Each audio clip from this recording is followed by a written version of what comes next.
So the court has considered the arguments made by the attorneys. The court has considered the statements made by the victims in this case.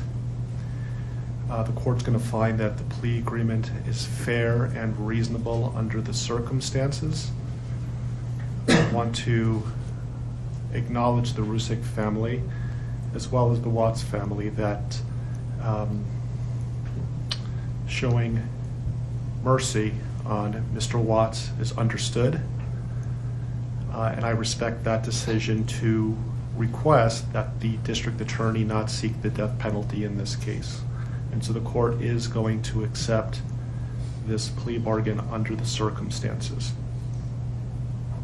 Words that come to mind when I hear the evidence in this case are a senseless crime and the viciousness of the crime.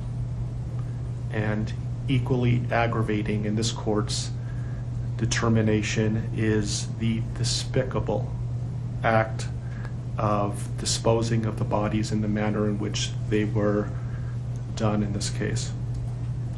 I've been a judicial officer now for starting my 17th year, and I could objectively say that this is perhaps the most inhumane and vicious crime that I have handled out of the thousands of cases that I have seen. And nothing less than a maximum sentence would be appropriate, and anything less than the maximum sentence would depreciate the seriousness of this offense. So the court is going to sentence Mr. Watts as follows. With regard to count number 1, murder in the first degree as it relates to Shanann Watts, the court is going to sentence you, sir, to a life sentence in the Colorado Department of Corrections, followed with no possibility of parole. And that is going to run consecutively to all but counts 3 and 4. With regard to count 2, as it relates to murder in the first degree with Bella, the court is going to sentence you to life in the Colorado Department of Corrections with no possibility of parole. With regard to count number 3, the court is going to sentence you as it relates to Celeste to life in the Colorado Department of Corrections with no possibility of parole. With regard to counts 4 and 5 relating to Bella and Celeste as a different theory of first-degree murder, the court is going to sentence you to life in the Colorado Department of Corrections, and legally those sentences must run concurrently as a different theory of first-degree murder. Recognizing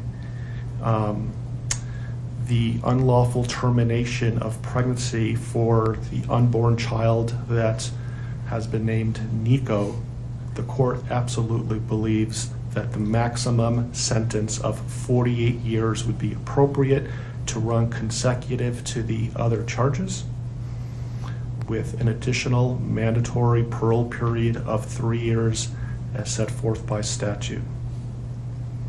With regard to count number 7, as it relates to tampering with a deceased body, as well as counts 8 and 9, each a class 3 felony, the court is going to impose a maximum sentence of 12 years each for those counts to run consecutively to the other counts.